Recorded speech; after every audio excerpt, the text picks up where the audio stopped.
নমস্কার বন্ধুরা। আজকে খুব দ্রুততার সঙ্গে এবং কি একরকম বাধ্য হয়ে আর কি আপনি ফেসবুক লাইভে এলাম।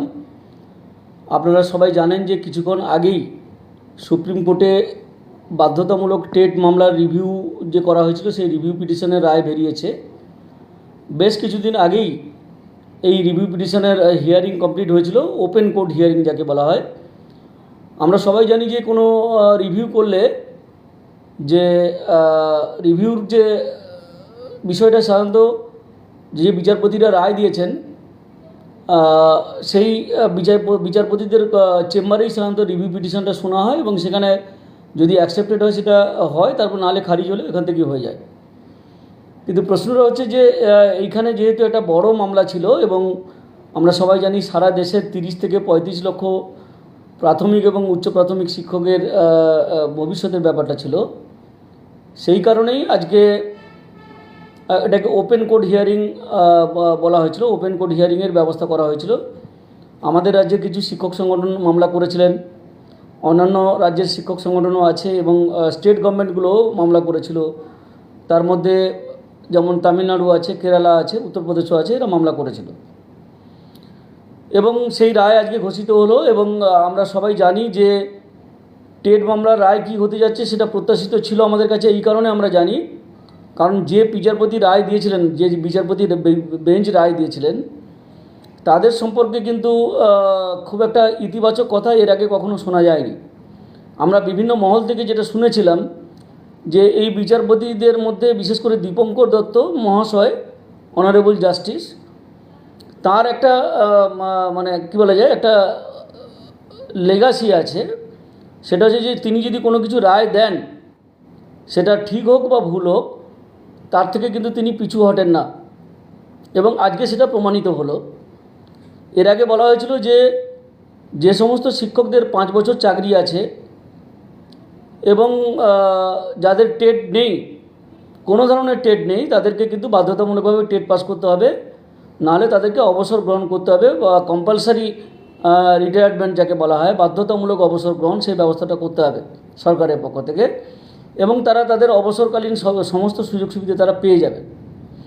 কিন্তু প্রশ্নটা হচ্ছে কি, যে দেশের আইন কি বলছে, দেশের নিয়মকানুন কি বলছে।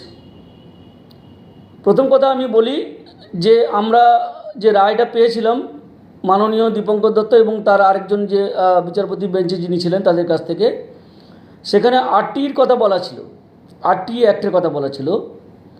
প্রথম কথা আমরা বলি যে 8টি অ্যাক্ট কখনো শিক্ষকদের কোয়ালিফিকেশান বেঁধে দেওয়ার অথরিটি নয়। পরিষ্কারভাবে সবাইকে জানতে হবে, শিক্ষার অধিকার আইন যেটা করা হয়েছে, সেই শিক্ষার অধিকার আইনে কোথাও বলা নেই তারাই শিক্ষকদের মিনিমাম কোয়ালিফিকেশান বা ন্যূনতম যোগ্যতা বেঁধে দেবে। সেখানে দায়িত্ব দেওয়া হয়েছিল NCTE-কে, national council for teacher education, তাদেরকে দায়িত্ব দেওয়া হয়েছিল। তারাই কিন্তু স্ট্যাটুটরি বডি এই ব্যাপারে সিদ্ধান্ত নেওয়ার ব্যাপারে।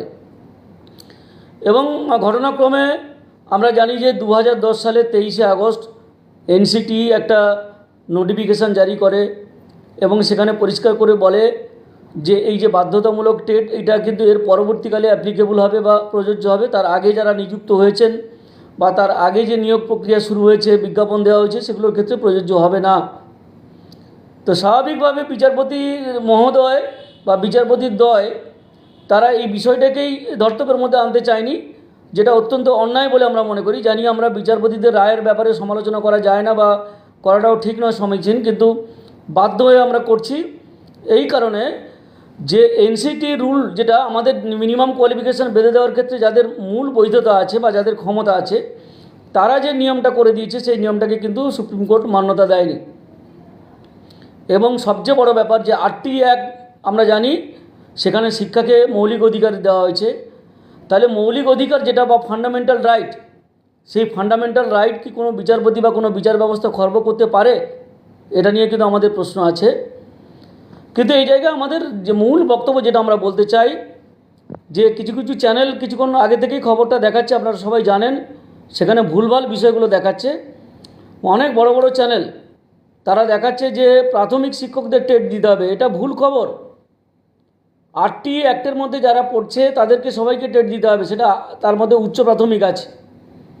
আমাদের রাজ্যে যে জুনিয়র হাই স্কুলগুলো আছে সেই জুনিয়র হাই স্কুলে যারা টিচার আছেন, যারা আপার প্রাইমারি সেকশনে নিযুক্ত হয়েছেন তাদেরকে, নর্মাল সেকশনের মধ্যে যারা আপার প্রাইমারি সেকশনে নিযুক্ত হয়েছেন বা যাদেরকে আপার প্রাইমারি সেকশন দেখানো আছে তাদের ক্ষেত্রে এই নিয়মটা প্রযোজ্য হবে। তাহলে ওই চ্যানেলে যে খবর দেখাচ্ছে যে শুধুমাত্র প্রাথমিক, এই সংবাদটা কিন্তু কিছুটা ভুল সংবাদ। আমরা যেটা বলছি যে উচ্চ প্রাথমিক পর্যন্ত সমস্ত টিচারকে কিন্তু টেট বাধ্যতামূলক করা হলো। শুধুমাত্র 5 বছরের কম চাকরি যাদের আছে, মানে 2025 সালে যে রায়টা দিয়েছিল 1 সেপ্টেম্বর, সেদিন থেকে 5 বছরের কম যাদের চাকরি আছে তাদেরকে টেটটা দিতে হবে না, এটুকু আমরা জানি। কিন্তু কিছু প্রশ্ন বন্ধুবান্ধব অনেকে জানতে চাইছেন, ফোন করছেন, সেই জন্য তাড়াহুড়ো করে ফেসবুক লাইভে এলাম, জানতে চাইছেন যে আমাদের রাজ্যে যে নর্মাল সেকশন আছে তাদেরকে টেট দিতে হবে কিনা। আমাদের রাজ্যে 2012 সালে একটা টেট হয়েছিল, সেই টেটটা 90 নম্বরের টেট হয়েছিল, তাদেরকে আবার নতুন করে টেট দিতে হবে কিনা, এটা নিয়েও কিন্তু প্রশ্ন আছে। প্রথম কথা আমি বলি যে নর্মাল সেকশনে যারা আছেন, আমরা যতটুকু শুনেছিলাম বিকাশ ভবন থেকে খবর নিয়ে, যে যাদের নর্মাল সেকশনের অ্যাপ্রুভ্যাল আছে, অ্যাপ্রুভ্যালে নর্মাল সেকশন লেখা আছে, তাদেরকে টেট দিতে হবে না, এই কথাটা শুনেছিলাম আমরা। জানি না পরবর্তীকালে নতুন সরকার এসছে, আগের সরকারের কথা আমি বলছি, সেই সময় কথাটা শুনেছিলাম। নতুন সরকার এসছে, যারা মূলত শিক্ষক বিরোধী এবং শিক্ষা বিরোধী, তাদের আমলে আবার নিয়ম কোনো পরিবর্তন করে কিনা সেটা দেখার বিষয়। এবং এটাও হতে পারে যে এই সরকার নর্মাল সেকশনের টিচারকে কিন্তু বাধ্যতামূলক টেট পাস করতে হতে পারে, সেই নিয়মও করতে পারে। কারণ এরা তো জানে যে যতটা আমরা ছাঁটাই করতে পারবো, যত শিক্ষা ব্যবস্থার দফার ওপর সারাতে পারবো, তত বেশি করে তারা লাভবান হবে, মুক্ত চিন্তা তত বেশি করে আঘাতপ্রাপ্ত হবে। তার সাথে আমি একটা কথা বলতে চাই যে 90 নম্বরের যে টেট, সেই টেট নিয়ে কিন্তু একটা প্রশ্ন আছে। কারণ আমরা জানি যে এনসিটি যে টেটের কথা বলেছিল সেখানে কিন্তু 150 নম্বরের টেটের কথা বলেছিল। এইটা নিয়ে কিন্তু একটা প্রশ্নচিহ্ন দেখা দিয়েছে যে যারা ইতিমধ্যেই 90 নম্বরের টেট পরীক্ষা দিয়েছিলেন এবং টেট সার্টিফিকেট আছে, সেইটা কার্যকরী হবে কি না পরবর্তীকালে নিশ্চয়ই বিকাশ ভবনের পক্ষ থেকে বা শিক্ষা দপ্তরের পক্ষ থেকে একটা নির্দেশ জারি করা হবে। আমরা অবাক হব না যদি এরম নির্দেশ বেরোয় যে এই শিক্ষা দপ্তর বলছে, যেহেতু নতুন সরকার এসে আপনারা সবাই জানেন, এবং এই নতুন সরকার হচ্ছে সর্বতোভাবে শিক্ষক বিরোধী, শিক্ষা বিরোধী বা শিক্ষা স্বার্থ বিরোধী, তারা হয়তো এই অর্ডারও বের করতে পারে যে যারা 90 নম্বরের টেট দিয়ে পাস করেছিলেন তাদেরকে আবার টেট দিতে পারে, 150 টেট দিতে হবে, তাই না? হতে পারে, আমি জানি না, এটা সবটাই আমি মানে পুরোপুরি নিশ্চিত হয়ে বলছি না, এটা আমার মানে একটা ধারণা থেকে বলছি। কারণ একটার পর একটা যেভাবে সিদ্ধান্ত নিচ্ছে, যেভাবে শিক্ষকদের শিক্ষা বহির্ভূত কাজে ব্যবহার করার চেষ্টা করা হচ্ছে, তার থেকে এই ধারণাটা তৈরি হচ্ছে। এখানে সবচেয়ে প্রাসঙ্গিক প্রশ্ন হিসাবে যেটা আসবে, বন্ধুগণ আপনারা সবাই জেনে রাখুন, নির্বাচনের আগে আমাদের রাজ্যে কেন্দ্রীয় শিক্ষামন্ত্রী এসছিলেন ধর্মেন্দ্র প্রধান।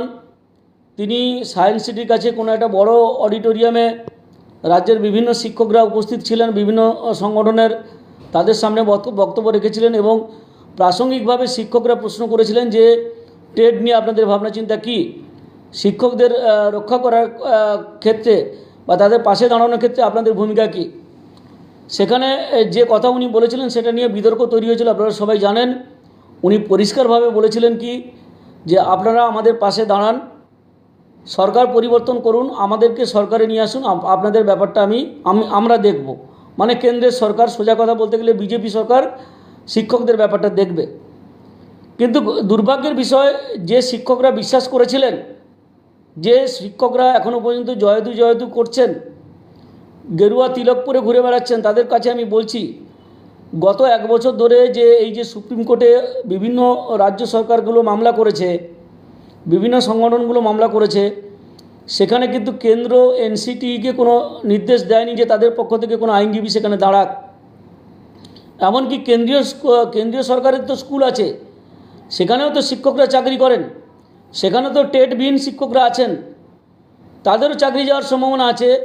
কেন্দ্রীয় সরকার কিন্তু এই মামলার পার্টি হয়নি। কেন কেন্দ্রীয় সরকার এই মামলার পার্টি হলো না? তারা কেন কোনো নাম করা উকিলকে সেখানে দাঁড় করালো না, যারা জোরালো সওয়াল করতে পারত? এটা নিয়ে কিন্তু একটা বড় প্রশ্নচিহ্ন আছে। তারা কি সত্যি শিক্ষকদের পক্ষে ছিলেন? তারা সত্যি সত্যি কি শিক্ষকদের হয়ে কথা বলছিলেন? তারা সত্যি সত্যি কি শিক্ষকদের বাঁচাতে চাইছিলেন এই বিপদ থেকে? আমার তো মনে হয় না।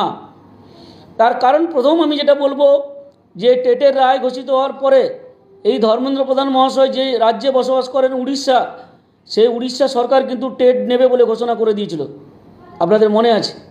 এবং বেশ কয়েকটা বিজেপি শাসিত রাজ্য তারা কিন্তু টেট নেবে বলে ঘোষণা করে দিয়েছিল। তাহলে পরিকল্পনা কিন্তু কেন্দ্রের সরকারের এবং তার অনুগামী যে বিজেপি সরকারগুলো বিভিন্ন রাজ্যে আছে তাদের কিন্তু পরিকল্পনায় ছিলই যে টিচারকে দিয়ে টেট দেওয়াবো। কেউ কেউ বলছেন টেট দিতে ভয় পাচ্ছেন কেন?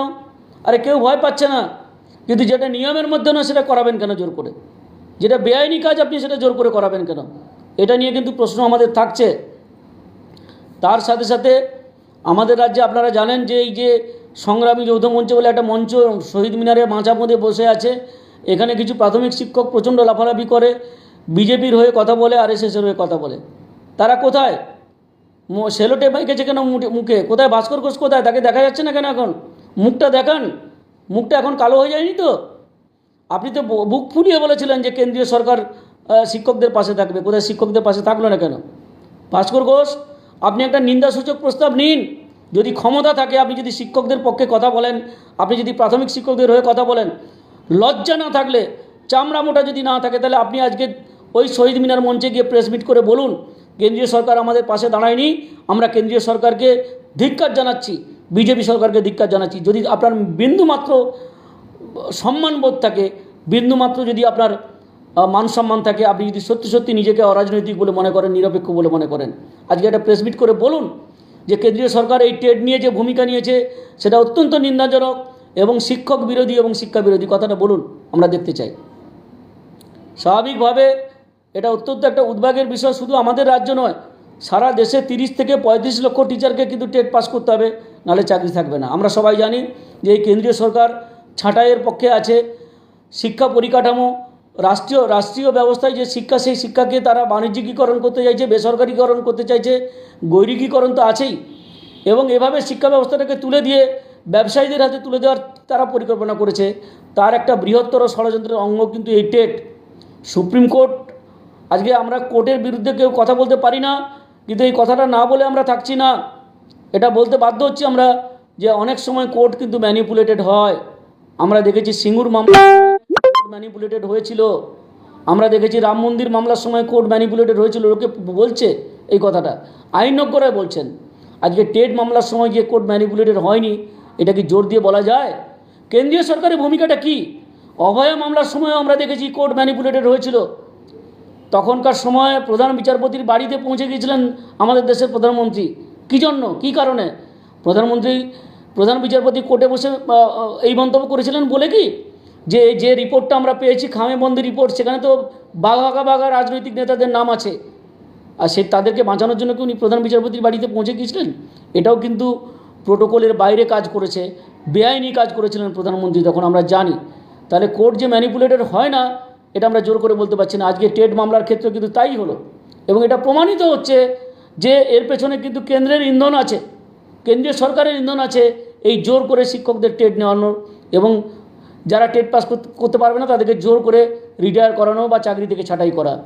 আমাদের রাজ্যে যারা শিক্ষকরা আছেন, বন্ধুরা আছেন, প্রাথমিক শিক্ষক, উচ্চ প্রাথমিক শিক্ষক যারা আছেন, এমনকি যারা টেট দিয়েছেন বলে দাবি করছেন 90 নম্বরের টেট, তাদের প্রত্যেককে বলছি আপনারা ঐক্যবদ্ধ হন।